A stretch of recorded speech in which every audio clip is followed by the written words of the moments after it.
Senjata laser itu nyata dan murah, tapi tahukah kalian, secangkir kabut saja bisa mengalahkan senjata masa depan ini?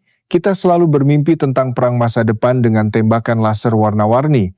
Fisika optik menghancurkan mimpi itu.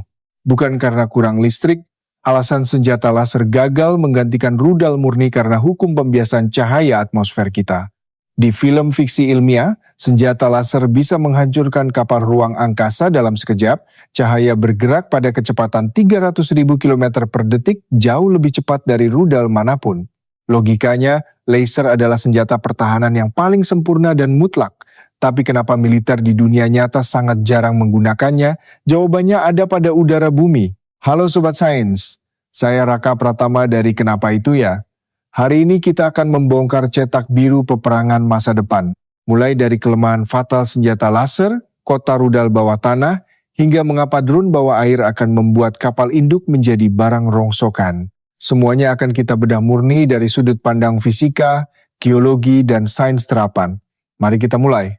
Bagian pertama, impian senjata laser. Secara teori, senjata energi terarah atau directed energy weapons adalah solusi paling ekonomis. Biaya pertembakan rudal pencegat seperti Patriot bisa mencapai jutaan dolar. Sementara itu biaya satu tembakan laser berdaya tinggi hanyalah seharga tarif listrik yang digunakan selama beberapa detik. Sangat murah dan efisien bukan?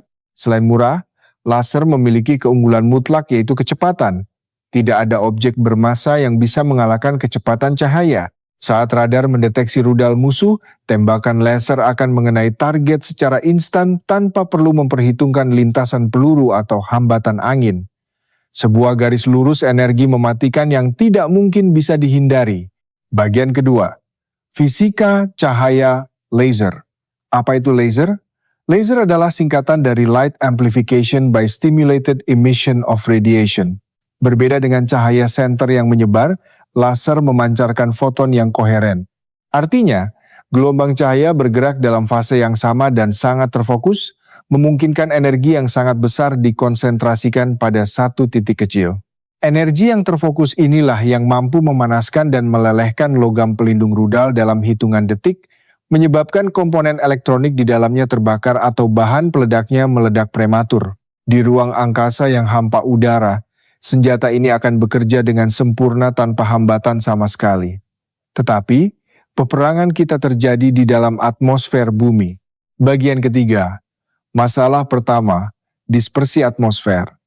Udara bumi, kita tidaklah kosong. Atmosfer dipenuhi oleh partikel debu, uap air, polusi dan gas. Ketika sinar laser ditembakkan melewati jarak yang jauh, partikel-partikel mikroskopis ini bertindak seperti prisma kecil. Mereka memantulkan, menyerap, dan menyebarkan foton dari sinar laser tersebut ke segala arah. Fenomena penyebaran ini disebut scattering. Semakin jauh jarak target, semakin banyak energi laser yang hilang di tengah jalan.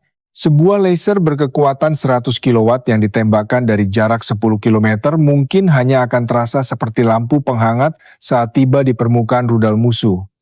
Fokus energi yang mematikan itu lenyap di telan udara. Bagian keempat, masalah kedua, fenomena thermal blooming. Ini adalah ironi terbesar dalam senjata energi. Saat laser berdaya tinggi ditembakkan, energinya akan memanaskan udara di sepanjang jalur tembakannya. Udara yang panas ini akan memuai, dan pemuaian ini mengubah indeks bias udara secara drastis, menciptakan efek lensa optik di tengah udara kosong. Udara panas tersebut bertindak seperti lensa negatif raksasa yang justru membelokkan dan menyebarkan sinar laser itu sendiri. Semakin kuat energi laser yang kalian tembakkan, semakin cepat udara di sekitarnya memanas dan semakin parah sinar itu merusak fokusnya sendiri. Ini adalah batasan fisika alam yang membuat insinyur militer sakit kepala. Bagian kelima, masalah ketiga cuaca. Sistem pertahanan harus bisa bekerja 24 jam sehari dalam kondisi apapun. Namun, senjata laser sangat rentan terhadap cuaca buruk. Hujan lebat, kabut tebal, badai pasir, atau bahkan asap tebal di medan perang akan menyerap energi laser secara total. Secangkir kabut benar-benar bisa mengalahkan senjata triliunan rupiah. Bagian keenam, pertahanan anti laser. Anggaplah cuaca sedang cerah dan laser berhasil mengenai rudal musuh. Bagaimana cara musuh bertahan? Ternyata sangat sederhana. Mereka hanya perlu mengecat rudal balistik mereka dengan material warna putih yang sangat reflektif. Cat ini akan memantulkan sebagian besar energi foton, membuat laser butuh waktu lebih lama untuk melelehkan logam. Taktik kedua yang lebih cerdas adalah memutar bodi rudal saat terbang, mirip seperti peluru yang melesat dari laras senapan. Dengan memutar, energi panas dari tembakan laser tidak akan terfokus pada satu titik secara terus-menerus. Panasnya akan terdistribusi merata ke sekeliling bodi rudal, mencegah terjadinya pelelehan material di satu titik kritis. Bagian ketujuh, penggunaan laser di dunia nyata. Meskipun banyak kelemahan, teknologi ini tidak sepenuhnya dibuang. Sistem seperti Iron Beam milik Israel menggunakan laser berdaya 100 kW. Tapi sistem ini hanya efektif untuk target jarak sangat dekat, seperti drone kecil atau mortir, dan hanya bisa diandalkan secara maksimal ketika cuaca sedang sangat cerah. Kesimpulannya, fisika alam semesta seringkali menjadi penghalang terbesar bagi ambisi teknologi manusia. Senjata laser mungkin akan berjaya di ruang angkasa yang hampa udara, bertarung antar satelit, tetapi selama kita berada di bawah selimut atmosfer bumi, rudal pencegat kinetik berbahan bakar padat yang meledak secara fisik masih menjadi raja pertahanan udara. Karena laser tidak bisa diandalkan untuk menghancurkan rudal jarak jauh, negara-negara besar beralih pada strategi lain. Jika engkau tak bisa menangkisnya, sembunyikan rudal balistikmu dalam-dalam. Inilah awal mula lahirnya kota-kota rudal di bawah tanah. Struktur raksasa yang dirancang untuk bertahan dari serangan termonuklir langsung. Tapi, di mana kita bisa membangunnya? Membangun pangkalan rudal bawah tanah bukanlah soal menggali lubang semata. Ini adalah masalah geologi yang sangat kompleks. Syarat pertama untuk kota rudal yang tak bisa ditembus adalah lapisan batuan dasar atau bedrock yang sangat keras. Insinyur militer mencari formasi batuan beku seperti granit atau basal yang terbentuk dari magma purba yang mendingin perlahan. Batuan granit dipilih karena memiliki kepadatan yang sangat tinggi dan tidak memiliki pori-pori yang dapat menyimpan air. Jika kita membangun silo rudal di batuan kapur atau sandstone, air tanah akan merembes masuk dan merusak komponen elektronik rudal bernilai miliaran dolar. Selain itu, batuan lunak tidak akan mampu menahan gelombang kejut dari ledakan bom penetrasi bumi. Saat rudal nuklir musuh meledak di permukaan, ledakannya menciptakan gelombang seismik buatan yang menjalar melalui tanah seperti gempa bumi berskala besar. Oleh karena itu, tabung peluncur rudal di dalam silo tanah tidak menempel langsung pada dinding batuan. Mereka digantung menggunakan sistem pegas hidrolik raksasa yang berfungsi sebagai peredam kejut atau shock absorber. Pangkalan ini bukan hanya satu lubang, melainkan jaringan terowongan yang luas seperti sarang semut raksasa. Ada rel kereta api mini di bawah tanah yang digunakan untuk memindahkan rudal balistik antar benua dari ruang penyimpanan ke titik peluncuran. Hal ini memastikan musuh tidak pernah tahu dari lubang mana rudal balasan akan ditembakkan.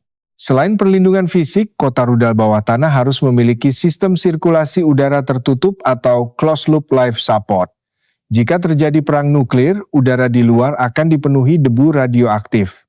Fasilitas ini harus mampu mendaur ulang udara dan menyaring partikel berbahaya selama berbulan-bulan, memastikan para kru tetap hidup untuk menjalankan protokol peluncuran. Lalu, bagaimana rudal seberat puluhan ton bisa keluar dari lubang sempit ini tanpa membakar dirinya sendiri? Insinyur menggunakan metode peluncuran dingin atau cold launch. Gas bertekanan tinggi akan melontarkan rudal keluar dari silo secara mekanis. Setelah rudal berada di udara bebas, barulah mesin roket utamanya menyala. Fisika tekanan gas menyelamatkan struktur silo. Ancaman lain dari perang nuklir adalah EMP atau electromagnetic pulse. Gelombang elektromagnetik ini bisa menggoreng semua sirkuit elektronik dalam hitungan mikrodetik. Oleh karena itu, seluruh dinding pusat komando bawah tanah dilapisi sangkar Faraday tembaga. Sangkar ini mendistribusikan tegangan listrik mematikan ke tanah, melindungi otak komputer pangkalan rudal. Kota rudal bawah tanah adalah mahakarya geologi dan teknik sipil. Mereka dirancang dengan satu tujuan, memastikan kemampuan serangan balasan kedua. Jika musuh tahu bahwa serangan kejutan mereka tidak akan bisa menghancurkan silo rudal ini berkat perisai batuan granit keras, maka mereka tidak akan berani memulai perang. Itulah konsep mutually assured destruction. Namun memiliki rudal yang aman di bawah tanah tidak ada artinya jika rudal tersebut tidak bisa mengenai targetnya dengan akurat. Setelah rudal meluncur menembus atmosfer, ia membutuhkan mata di angkasa. Disinilah sistem navigasi satelit global atau GNSS mengambil alih. Kalian pasti mengenal GPS buatan Amerika Serikat, tapi tahukah kalian tentang sistem Beidou milik Tiongkok? Bagaimana satelit yang berjarak puluhan ribu kilometer bisa menentukan posisi rudal atau smartphone kalian? Jawabannya ada pada fisika gelombang radio dan jam atom. Satelit terus-menerus memancarkan sinyal waktu yang sangat presisi. Dengan menghitung selisih waktu antara sinyal dipancarkan dan diterima, rudal bisa menghitung jarak pastinya dari satelit tersebut.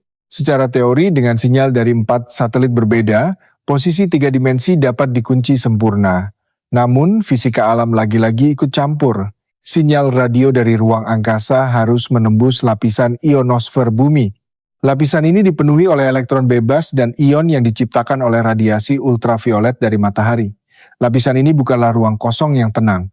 Saat sinyal gelombang radio GPS menembus ionosfer, elektron bebas ini memperlambat dan membelokkan sinyal tersebut. Efek perlambatan ini disebut ionospheric delay. Keterlambatan sepersekian mikrodetik saja dalam sinyal satelit bisa menyebabkan kesalahan perhitungan posisi hingga puluhan meter di permukaan bumi. Untuk sebuah rudal presisi meleset puluhan meter adalah kegagalan fatal. Bagaimana cara mengatasinya? Disinilah letak perbedaan teknis antara GPS klasik dan sistem Beidou modern. Fisika gelombang menyatakan bahwa frekuensi radio yang berbeda akan mengalami perlambatan yang berbeda pula saat melewati ionosfer. Beidou memanfaatkan hukum ini dengan memancarkan sinyal navigasi pada 3 frekuensi yang berbeda secara bersamaan. Dengan membandingkan keterlambatan relatif antara ketiga frekuensi tersebut, komputer di dalam rudal dapat menghitung secara akurat seberapa tebal lapisan ionosfer saat itu dan langsung mengoreksi kesalahannya secara real time. Teknik koreksi multifrekuensi inilah yang membuat sistem Beidou mampu mencapai tingkat akurasi yang sangat tinggi tanpa bantuan stasiun bumi. Selain itu, konstelasi satelit Beidou menggunakan kombinasi orbit yang unik. Selain menempatkan satelit di orbit menengah seperti GPS, mereka juga memiliki satelit di orbit geostasioner yang selalu berada di atas wilayah Asia. Hal ini memastikan bahwa rudal yang terbang di atas wilayah tersebut selalu memiliki garis pandang langsung ke satelit tanpa terhalang gedung atau gunung. Namun, mengandalkan sinyal radio semata tetap memiliki risiko. Di medan perang elektronik, musuh bisa menggunakan alat jammer untuk membanjiri frekuensi satelit dengan noise buatan. Sinyal satelit yang datang dari jarak 20.000 km sangatlah lemah saat tiba di bumi, lebih lemah dari sinyal lampu bohlam dari jarak puluhan kilometer, sangat mudah untuk ditenggelamkan. Untuk mengatasi kelemahan jamming, militer modern mengintegrasikan berbagai sistem. Salah satu pencapaian terbesar adalah integrasi antara konstelasi navigasi Beidou dengan jaringan satelit observasi bumi seperti Jilin-1. Jilin-1 bukanlah satelit navigasi, melainkan kumpulan satelit mata-mata optik yang merekam video resolusi tinggi dari permukaan bumi secara langsung. Satelit Jilin-1 memiliki kemampuan untuk mengunci target yang bergerak seperti kapal induk atau konvoi truk militer dan melacak pergerakan mereka secara real-time dari luar angkasa. Kamera optik dan radar aperture sintetis pada satelit ini tidak terpengaruh oleh jammer radio. Mereka melihat target dengan mata telanjang secara digital siang maupun malam. Lalu, bagaimana integrasi ini menciptakan senjata yang menakutkan? Jilin-1 melacak target dan mendapatkan koordinat visualnya. Koordinat visual ini dikalibrasi ulang menggunakan jam atom presisi dari jaringan Beidou untuk menghilangkan distorsi ruang. Data gabungan ini kemudian dikirim melalui data link terenkripsi langsung ke komputer panduan rudal balistik anti kapal. Integrasi dua lapis ini memungkinkan akurasi penargetan hingga tingkat sentimeter. Jika sinyal navigasi Beidou diganggu di fase akhir penerbangan, rudal akan menggunakan pencari optik internalnya yang telah dicocokkan dengan peta topografi dari satelit Jilin-1. Sistem panduan hibrida ini memastikan rudal tidak akan pernah buta, apapun yang dilakukan musuh. Mencapai akurasi sentimeter untuk rudal yang meluncur dengan kecepatan Mach 10 adalah sebuah keajaiban fisika komputasi. Hambatan udara pada kecepatan hipersonik menciptakan plasma panas di sekitar badan rudal. Plasma ini memblokir hampir semua gelombang radio, fenomena yang disebut plasma blackout. Bagaimana rudal bisa menerima data update dari satelit di tengah kondisi ini? Insinyur memecahkan masalah blackout plasma dengan memanfaatkan aerodinamika. Mereka mendesain hidung rudal sedemikian rupa agar bentuk gelombang kejut atau shockwave bisa menggeser aliran plasma menjauh dari antena penerima di bagian belakang rudal. Dengan celah kecil yang bebas dari plasma ini, sinyal frekuensi ultra tinggi dari satelit masih bisa masuk. Fisika mengalahkan fisika. Dari luar angkasa dan rudal balistik, mari kita turun ke lautan. Peperangan modern bukan hanya tentang siapa yang menguasai langit, tetapi juga siapa yang mengontrol jalur logistik dunia. Salah satu titik paling vital di bumi adalah EO Selat Hormuz. Jalur sempit ini adalah leher botol tempat mengalirnya sepertiga pasokan minyak dunia. Bagaimana cara memblokir selat ini secara efektif? Kalian mungkin berpikir bahwa memblokir selat membutuhkan puluhan kapal perang besar. Secara geopolitik dan fisika terapan, kalian hanya butuh sesuatu yang jauh lebih kecil, murah, dan tidak terlihat, ranjau laut magnetik. Berbeda dengan ranjau darat yang harus diinjak, ranjau laut modern tidak perlu bersentuhan fisik dengan lambung kapal untuk meledak. Ranjau magnetik bekerja berdasarkan prinsip fisika medan magnet bumi. Bumi kita adalah magnet raksasa dengan garis medan magnet yang teratur. Ketika sebuah kapal kargo raksasa bermuatan puluhan ribu ton baja berlayar, massa logam yang masif ini akan mengganggu dan membelokkan garis medan magnet bumi di sekitarnya. Ini disebut sebagai anomali magnetik lokal. Sensor induksi supersensitif di dalam ranjau yang terbaring di dasar laut terus memantau medan magnet bumi secara konstan. Begitu sensor mendeteksi adanya fluktuasi medan magnet yang cocok dengan profil magnetik atau magnetic signature sebuah kapal besar, sirkuit pemicu akan aktif. Ranjau kemudian meledak di bawah lambung kapal, tempat yang paling rentan. Tahukah kalian bahwa ledakan ranjau laut tidak menghancurkan kapal dengan api? Ini murni fisika fluida. Ledakan di bawah air menciptakan gelembung gas bertekanan luar biasa tinggi. Gelembung ini mengembang dan menyusut dengan keras, menciptakan efek bubble pulse. Tekanan vakum dari gelembung ini akan mematahkan tulang punggung atau lunas kapal, membelahnya menjadi dua. Karena Selat Hormuz sangat sempit, perairan ini sangat ideal untuk penyebaran ranjau magnetik pintar. Mereka bisa diprogram untuk mengabaikan kapal kecil dan hanya meledak pada kapal tanker minyak super besar. Ancaman tak terlihat ini memaksa perusahaan asuransi maritim menaikkan premi gila-gilaan yang secara efektif melumpuhkan ekonomi global tanpa perlu menembakkan satu peluru pun.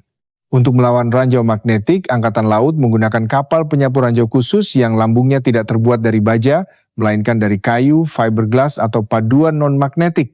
Mereka juga menggunakan gulungan kabel raksasa yang dialiri listrik tegangan tinggi untuk menciptakan medan magnet palsu, memancing ranjau meledak jauh dari kapal. Sebuah permainan kucing dan tikus, namun ancaman terbesar di lautan bukanlah ranjau statis, melainkan pemburu yang bergerak secara senyap. Selama puluhan tahun, kapal induk adalah raja lautan. Kota terapung bertenaga nuklir yang bisa memproyeksikan kekuatan udara ke seluruh dunia. Mereka dikelilingi oleh kapal perusak dan kapal penjelajah. Formasi yang tampaknya mustahil untuk ditembus. Era kapal induk kini terancam berakhir bukan oleh rudal atau pesawat pengebom, melainkan oleh kendaraan bawah air tak berawak atau UUV. Drone kapal selam otonom ini kecil, senyap, dan bisa berpatroli di kedalaman selama berbulan-bulan. Mengapa mendeteksi drone kecil ini sangat sulit? Jawabannya ada pada kerumitan fisika akustik di dalam lautan. Gelombang radio atau radar tidak bisa menembus air. Oleh karena itu, satu-satunya cara untuk melihat di bawah air adalah dengan menggunakan suara yang kita sebut sonar. Tapi suara tidak bergerak dalam garis lurus di dalam laut. Kecepatan suara di air sangat dipengaruhi oleh 3 variabel utama, suhu, tekanan, dan salinitas atau kadar garam.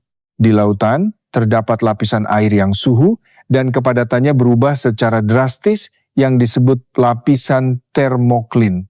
Lapisan ini bertindak seperti dinding cermin bagi gelombang suara. Jika kapal perusak di permukaan memancarkan sonar aktif, gelombang suara itu akan memantul kembali saat mengenai lapisan termoklin, menciptakan zona buta atau shadow zone di bawahnya. Drone bawah air modern dirancang untuk bersembunyi tepat di bawah lapisan termoklin ini. Mereka mematikan sonar aktif mereka dan hanya mendengarkan menggunakan sonar pasif. Dengan begitu, drone tidak memancarkan sinyal apapun yang bisa dideteksi musuh, sementara mereka bisa dengan jelas mendengar suara baling-baling kapal induk raksasa dari jarak puluhan kilometer.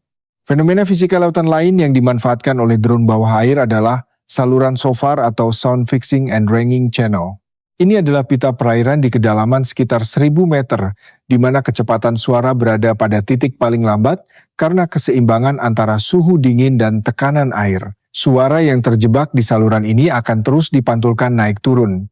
Karena suara terjebak dan terfokus seperti dalam tabung fiber optik, gelombang akustik frekuensi rendah bisa merambat melintasi seluruh samudra tanpa banyak kehilangan energi. Drone siluman dapat melepaskan pelampung sensor mikro yang menjuntai hingga ke saluran SOFAR untuk mendengarkan pergerakan armada musuh dari jarak ribuan mil laut. Begitu drone siluman ini menemukan posisi kapal induk, ia tidak perlu meluncurkan torpedo. Ia cukup mengirimkan koordinat terenkripsi ke satelit secara singkat, lalu rudal balistik anti kapal hipersonik dari darat akan menyelesaikan pekerjaannya. Inilah alasan mengapa investasi ratusan triliun pada kapal induk kini dipertanyakan. Leviathan Baja sedang diburu oleh sekawanan serangga laut. Dengan segala ancaman teknologi maju ini, bagaimana dengan posisi pertahanan negara kita? Indonesia adalah negara kepulauan terbesar di dunia. Garis pantai kita sangat panjang dan sangat sulit untuk dijaga sepenuhnya oleh kapal patroli konvensional. Satu-satunya strategi pertahanan yang logis adalah membangun kapabilitas anti-akses area denial atau A2AD lokal. Untuk mewujudkan itu, Indonesia harus secara bertahap mengembangkan sistem rudal pertahanan pantai dan udara secara mandiri. Membeli senjata dari luar negeri selalu membawa risiko embargo dan ketergantungan suku cadang. Namun, membangun rudal domestik bukanlah hal yang mudah. Ini membutuhkan penguasaan multidisiplin ilmu fisika dan rekayasa material. Langkah pertama adalah penguasaan bahan bakar roket padat atau solid propellant. Berbeda dengan bahan bakar cair yang merepotkan dan butuh waktu lama untuk diisi, bahan bakar padat memungkinkan rudal disimpan selama bertahun-tahun dan siap ditembakkan dalam hitungan detik. Kimia propellan ini harus stabil, tidak mudah retak, dan menghasilkan gaya dorong atau thrust yang merata. Langkah kedua adalah kontrol aerodinamika. Saat sebuah rudal melesat dengan kecepatan supersonik, udara di sekitarnya menjadi sangat padat dan bertindak seperti beton. Komputer penerbangan harus bisa mengatur sirip kendali secara presisi mikrodetik untuk menjaga keseimbangan. Kesalahan sekecil apapun akan membuat rudal berputar di luar kendali dan hancur di udara. Langkah ketiga dan yang paling sulit adalah sistem pemandu pencari atau seeker. Untuk kondisi geografis Indonesia yang beriklim tropis, tingkat kelembapan udara sangat tinggi. Uap air yang padat ini menyerap banyak energi gelombang radar frekuensi tinggi. Oleh karena itu, insinyur lokal harus menyesuaikan algoritma radar pencari agar tidak tertipu oleh awan hujan lebat atau gelombang laut. Jalur teknologi pertahanan Indonesia dimulai dari rudal kaliber kecil seperti roket artileri Erhan 122, kemudian naik kelas ke rudal anti pesawat jarak pendek, dan secara bertahap menuju rudal jelajah anti kapal. Proses ini mengajarkan industri pertahanan dalam negeri tentang miniaturisasi sensor, ketahanan termal material komposit, dan fusi data multisensor. Tantangan selanjutnya bagi industri lokal adalah merancang rudal dengan radar cross-section atau RCS yang sangat kecil. Menggunakan prinsip fisika refleksi gelombang, badan rudal tidak boleh memiliki sudut siku-siku. Semuanya harus dilengkungkan secara presisi atau menggunakan material penyerap radar agar gelombang radar musuh tidak memantul kembali ke antena penerimanya. Di masa depan, rudal-rudal pintar domestik ini bisa dihubungkan dalam satu jaringan taktis menggunakan konsep swarm atau kawanan. Ketika satu rudal ditembak jatuh oleh pertahanan musuh, rudal lain dalam kawanan tersebut akan saling berkomunikasi dan secara otomatis mengubah lintasan penerbangan mereka untuk menyerang titik buta musuh. Kecerdasan buatan bertemu fisika murni. Berbicara tentang kecepatan, dunia kini mulai memasuki era senjata hipersonik. Berbeda dengan rudal balistik yang terbang keluar angkasa dengan lintasan parabola yang mudah diprediksi, rudal jelajah hipersonik meluncur di batas atas atmosfer bumi dengan kecepatan Mach 5 atau lebih. Mereka meluncur menggunakan gelombang kejut mereka sendiri sebagai bantalan terbang yang disebut wave rider.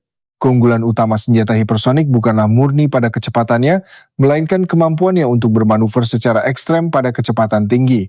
Gaya G atau G-force yang dialami rudal ini saat berbelok tajam bisa menghancurkan jet tempur paling canggih sekalipun. Lintasan penerbangan yang acak ini membuat sistem radar peringatan dini musuh kebingungan menghitung titik jatuhnya. Untuk mempertahankan kecepatan supersonik terus-menerus, rudal ini menggunakan mesin scramjet atau Supersonic Combustion Ramjet. Mesin ini tidak memiliki bagian yang bergerak seperti turbin jet biasa. Ia murni mengandalkan kecepatan rudal untuk memampatkan udara yang masuk, lalu mencampurnya dengan bahan bakar dan menyalakannya dalam sepersekian milidetik. Menyalakan korek api di tengah badai, gesekan udara pada kecepatan Mach 5 menghasilkan suhu lebih dari 2000 derajat Celcius, cukup panas untuk melelehkan baja. Oleh karena itu, badan rudal hipersonik harus dilindungi oleh thermal protection system berbahan keramik karbon komposit. Material ini bisa menyerap dan membuang panas ekstrem sambil tetap menjaga kekuatan strukturalnya. Sebuah pencapaian ilmu material yang luar biasa. Kembali ke pembahasan awal kita, bisakah senjata laser menembak jatuh rudal hipersonik ini? Jawabannya hampir mustahil. Karena rudal hipersonik sudah dilapisi oleh pelindung termal yang dirancang untuk menahan suhu ribuan derajat, energi panas tambahan dari tembakan senjata laser tidak akan banyak berarti. Pelindung panas rudal itu secara tidak sengaja menjadikannya kebal terhadap laser. Selain pelindung termal, selubung plasma yang mengelilingi rudal hipersonik bertindak sebagai cermin pemantul yang membiaskan energi laser. Jadi, tidak peduli seberapa kuat laser yang ditembakkan dari darat, atmosfer bumi dan fisika penerbangan berkecepatan tinggi telah memberikan perisai ganda bagi sang rudal. Fisika benar-benar kejam terhadap impian fiksi ilmiah. Lalu bagaimana cara menghentikan senjata secepat itu? Satu-satunya cara adalah menggunakan pencegat kinetik atau hit-to-kill vehicle. Ini bukan rudal yang meledak di dekat target, melainkan sebuah peluru logam padat yang dirancang untuk menabrak langsung rudal musuh di udara. Menggunakan energi kinetik tabrakan dari dua objek berkecepatan tinggi untuk menghancurkan keduanya berkeping-keping. Mencapai tabrakan langsung atau hit-to-kill sering diibaratkan seperti menembak peluru senapan dengan peluru senapan lain, sambil ditutup matanya dari jarak ratusan kilometer. Komputer pencegat harus menghitung lintasan 3 dimensi secara absolut dalam waktu milidetik. Sensor inframerah pada pencegat harus didinginkan dengan nitrogen cair agar bisa melihat panas rudal musuh di luar angkasa. Karena bumi itu bulat, radar di darat tidak bisa melihat rudal yang terbang rendah di balik cakrawala. Itulah mengapa negara-negara maju kini menempatkan konstelasi satelit peringatan dini di orbit rendah bumi. Satelit-satelit ini menggunakan sensor inframerah gelombang pendek untuk mendeteksi semburan panas dari peluncuran roket sesaat setelah mereka meninggalkan silo bawah tanah. Namun di balik semua perangkat keras baja dan api ini, ada medan perang lain yang sepenuhnya tak terlihat, perang siber. Sebelum satu pun rudal diluncurkan, peretas militer akan mencoba menyusup ke dalam jaringan komando musuh. Jika kalian bisa mengubah satu baris kode dalam perangkat lunak navigasi musuh, rudal triliunan rupiah itu akan jatuh ke laut secara tidak berbahaya. Untuk mencegah peretasan, fasilitas rudal bawah tanah menggunakan sistem air gap. Komputer-komputer di sana sama sekali tidak terhubung ke internet eksternal. Kabel data diputus secara fisik. Satu-satunya cara untuk mentransfer perintah peluncuran adalah melalui kabel serat optik khusus yang ditanam dalam beton berlapis baja atau melalui transmisi radiofrekuensi sangat rendah. Sinyal radiofrekuensi sangat rendah atau VLF ini sangat unik. Panjang gelombangnya bisa mencapai puluhan kilometer. Karena panjang gelombangnya yang ekstrem, sinyal VLF mampu menembus tanah padat, batuan keras, dan air laut dalam. Ini adalah satu-satunya cara bagi presiden untuk mengirimkan kode peluncuran nuklir ke kapal selam yang sedang menyelam jauh di dasar samudra. Namun, untuk menghasilkan gelombang radio sebesar itu, kalian membutuhkan antena pemancar yang luar biasa besar. Antena VLF biasanya berupa jaring kabel baja raksasa yang digantung di antara beberapa gunung, membentang sejauh beberapa kilometer. Fasilitas pemancar raksasa inilah yang menjadi target pertama jika pecah Perang Dunia Ketiga. Membutakan komunikasi adalah langkah pertama kemenangan. Lalu, adakah teknologi sensor masa depan yang bisa melampaui radar konvensional? Para ilmuwan kini sedang mengembangkan radar kuantum. Radar ini memanfaatkan fenomena fisika kuantum yang disebut quantum entanglement atau keterikatan kuantum. Ini terdengar seperti fiksi ilmiah, tetapi ini adalah fisika partikel nyata yang sedang diteliti secara serius oleh kekuatan militer dunia. Dalam radar kuantum, sepasang foton yang terikat secara kuantum dipisahkan. Satu foton disimpan di dalam stasiun radar, sementara pasangannya ditembakkan ke udara. Jika foton yang ditembakkan itu menabrak pesawat siluman musuh dan memantul kembali, Perubahan status pada foton tersebut akan secara instan terdeteksi oleh foton pasangannya yang diam di pangkalan terlepas dari jarak mereka. Teknologi radar kuantum ini akan membuat bentuk desain siluman atau cat penyerap radar menjadi tidak berguna. Karena radar ini tidak mengandalkan pantulan gelombang radio secara fisik, melainkan perubahan status kuantum, pesawat paling canggih sekalipun akan terlihat sangat terang di layar radar. Inovasi fisika akan selalu melahirkan penangkal yang setara. Pertarungan teknologi ini terus berlanjut hingga keluar angkasa. Satelit tidak lagi hanya menjadi mata dan telinga, tetapi juga bisa menjadi senjata. Senjata anti-satelit kinetik atau ASAT telah diuji coba oleh beberapa negara. Mereka meluncurkan rudal dari bumi untuk menabrak satelit yang sudah usang, menciptakan ribuan serpihan puing yang melesat dengan kecepatan orbital. Puing-puing di orbit ini sangat berbahaya. Serpihan baut sebesar ibu jari yang bergerak dengan kecepatan 28.000 km per jam memiliki energi kinetik yang setara dengan granat tangan. Jika terlalu banyak satelit dihancurkan, puing-puing ini akan menciptakan reaksi berantai yang menghancurkan semua satelit lain. Fenomena ini dikenal sebagai sindrom Kessler. Untuk menghindari sindrom Kessler yang bisa melumpuhkan GPS, internet, dan perbankan global, militer kembali melirik senjata energi. Disinilah letak ironinya. Senjata laser yang gagal total menembak rudal di atmosfer bumi, ternyata adalah senjata yang sempurna untuk perang di luar angkasa. Tanpa udara, tanpa cuaca buruk, dan tanpa pembiasan termal, sinar laser bekerja dengan efisiensi 100%. Satelit pembunuh tidak perlu meledakkan satelit musuh. Mereka cukup memancarkan laser daya rendah langsung ke lensa kamera optik satelit mata-mata musuh, membakar sensor elektroniknya dan membuatnya buta secara permanen. Tanpa puing, tanpa ledakan, bersih dan sangat efektif. Fisika optik yang menjadi musuh di bumi menjadi sahabat terbaik di orbit hampa udara. Selain laser, ada satu lagi konsep senjata masa depan yang sering muncul di film railgun elektromagnetik. Senjata ini menggunakan arus listrik yang sangat besar untuk menciptakan medan magnet yang mendorong proyektil logam sepanjang rel laras dengan kecepatan hipersonik tanpa menggunakan bubuk mesiu sama sekali. Secara fisika, ini adalah aplikasi hukum gaya Lorentz pada skala masif, namun nasib railgun mirip dengan senjata laser. Arus listrik jutaan ampere yang mengalir di rel laras menciptakan panas yang luar biasa dan gaya tolak-menolak yang sangat kuat. Setelah beberapa kali tembakan, laras railgun akan meleleh atau bengkok, membuatnya tidak bisa digunakan lagi. Ilmu material kita saat ini belum mampu menciptakan logam yang bisa bertahan dari siksaan elektromagnetik sekuat itu. Melihat semua ini, kita bisa menyimpulkan bahwa peperangan modern bukanlah adu kuat ledakan, melainkan adu cerdas dalam memanipulasi hukum fisika. Udara, air, tanah dan gelombang elektromagnetik adalah medan tempur yang sesungguhnya. Negara yang mampu menguasai spektrum fisika dan matematika terapan akan menjadi penguasa absolut tanpa perlu menonjolkan senjata fiksi ilmiah.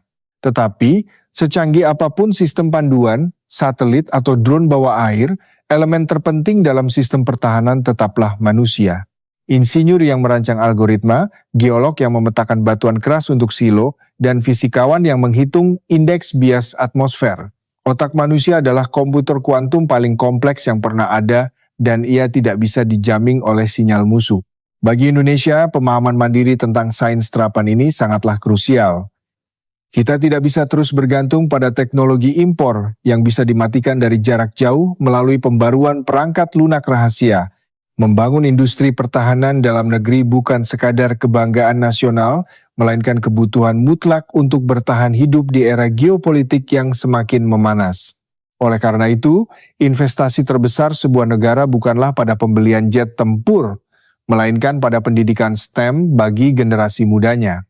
Mahasiswa yang hari ini mempelajari mekanika fluida atau optika kuantum di laboratorium kampus, besok akan menjadi ujung tombak perancang perisai pertahanan udara negara kita. Mereka adalah pahlawan tanpa tanda jasa. Mari kita rangkum perjalanan epik kita hari ini. Kita memulai dari impian senjata laser yang hancur oleh udara bumi. Fenomena thermal blooming dan dispersi atmosfer membuktikan bahwa hukum pembiasan cahaya tidak bisa dikompromikan.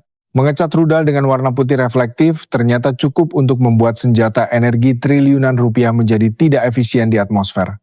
Kita juga melihat bagaimana geologi menentukan strategi nuklir global.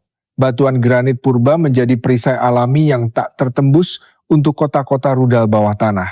Dengan sistem peluncuran dingin dan peredam kejut hidrolik raksasa, silo-silo ini memastikan kemampuan serangan balasan, mempertahankan keseimbangan teror yang mencegah Perang Dunia Ketiga pecah.